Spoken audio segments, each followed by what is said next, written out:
Hello students, today we will start our ninth chapter of geography अंतर्राष्ट्रीय व्यापार। बेटा आज हम 12th क्लास में अपना 9th चैप्टर स्टार्ट करेंगे अंतर्राष्ट्रीय व्यापार। ठीक है, इस चैप्टर में हम जानेंगे कि अंतर्राष्ट्रीय व्यापार क्या होता है, इसके क्या फ़ायदे होते हैं, क्या पहले भी व्यापार दूसरे देशों के साथ किया जाता था और इसमें विश्व व्यापार संगठन यानी वर्ल्ड ट्रेड ऑर्गेनाइजेशन की जो इम्पोर्टेंस है वो क्या है। ठीक है, और उसका क्या रोल है।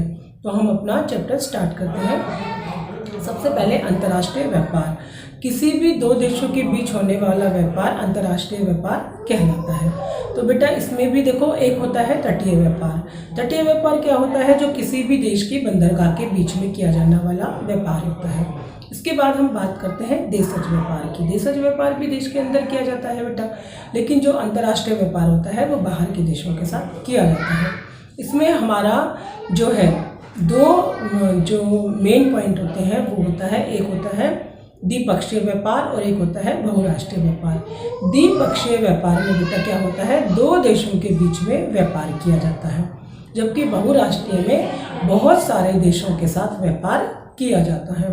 जैसे अगर हम एग्जाम्पल दें तो जो अमेरिका की फोर्ड कंपनी है बेटा, ठीक है, उसका विश्व के वर्ल्ड के 25 देशों में उसका जो व्यापार है वो फैला हुआ है। ठीक है, और हमारी जो कंट्री है इंडिया, इसकी भी बहुत सारे जो कंपनीज हैं, इंडस्ट्रीज़ हैं, वो वर्ल्ड की अलग अलग कंपनियों के साथ वर्क कर रही हैं। ठीक है, तो सबसे पहले अगर हम बात करें तो चाइना टू रोम भी व्यापार होता था, ठीक है, जिसको सिल्क रूट के नाम से जाना जाता था। उस समय बेटा जो ज़्यादातर हमारा व्यापार है वो वाटर ट्रांसपोर्ट के द्वारा होता था।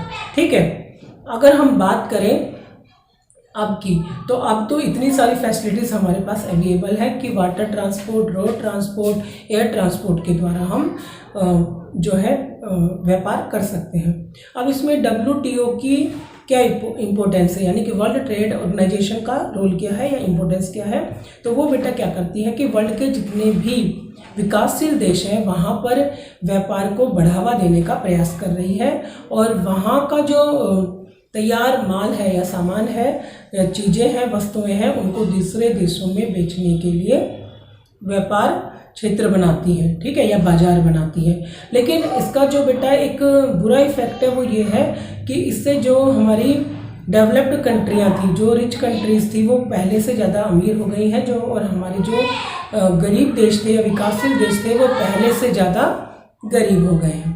ठीक है, लेकिन फिर भी इस चीज़ से जो मेन इफेक्ट पड़ा है वो ये है कि व्यापार में बढ़ावा मिला है और अब हर जो कंट्री है वर्ल्ड में, उसमें जो गवर्नमेंट है वो ये प्रोसेस लाने की कोशिश करती है कि ज़्यादा से ज़्यादा वो वर्ल्ड की कंट्रीज़ के साथ, ठीक है, अपना व्यापार करें और अपने व्यापार को बढ़ावा दें। क्योंकि कई कंट्रीज़ ऐसी होती हैं बेटा जो अपनी एक खास चीज़ के लिए जानी जाती हैं। जैसे अगर हम अपनी इंडिया की बात करें तो हमारे इंडिया के जो मसाले हैं वो वर्ल्ड फेमस है। ठीक है, तो हमारी जो कंट्री इंडिया है, यहाँ से जो मसाले हैं जिसमें ख़ास तौर से काली मिर्च है, लौंग है, इलायची है, और इसके अलावा हमारे यहाँ से जो कॉटन के कपड़े हैं वो, और जो सिल्क के कपड़े हैं, जो क्लोथ्स हैं, वो खास तौर से विदेशों में निर्यात किए जाते हैं, एक्सपोर्ट किए जाते हैं। एक्सपोर्ट और इंपोर्ट बेटा तो अलग अलग चीज़ें होती हैं। आयात में क्या होता है कि हम किसी भी देश से कोई भी चीज़ मंगाते हैं, निर्यात में हम यहाँ से भेजते हैं। लेकिन इसमें क्या होता है बेटा कि जब हम बाहर से कोई चीज़ मंगाते हैं, ठीक है, तो हमारी जो गवर्नमेंट है उस पर स्टैंप ड्यूटी ज़्यादा लगा देती है, टैक्स ज़्यादा लगा देती है, ताकि बाहर से आने वाली जो चीज़ें हैं वो हम ज़्यादा ना लें और अपने जो कंट्री में हमारी जो इंडस्ट्रीज़ हैं, जो हमारे उद्योग हैं, उनको हम बढ़ावा दें।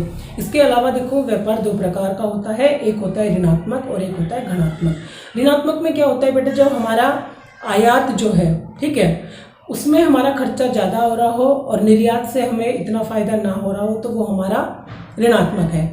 यानी कि अगर हम अमेरिका के साथ व्यापार कर रहे हैं, ठीक है, तो आप सबको पता है कि डॉलर की कीमत ज़्यादा है, तो वो हमारा वहाँ पर व्यापार जो है वो ऋणात्मक है। लेकिन अगर हम अपने से छोटी कंट्रीज़ के साथ या जो पिछड़ी हुई कंट्रीज़ हैं उनके साथ अगर हम व्यापार करते हैं तो बेटा वहाँ पर हमारा जो व्यापार होता है वो धनात्मक होता है, क्योंकि हमारे भारतीय मुद्रा का मूल्य उनसे अधिक होता है। तो जो हमारे चैप्टर है अंतर्राष्ट्रीय व्यापार, इसमें मेन पॉइंट ये है कि अंतर्राष्ट्रीय व्यापार के द्वारा कोई भी कंट्री अपने देश में जो है इंडस्ट्रीज़ को बढ़ावा दे सकती है और अपने देश के लोगों को रोजगार देकर आत्मनिर्भर बना सकती है। Thank you.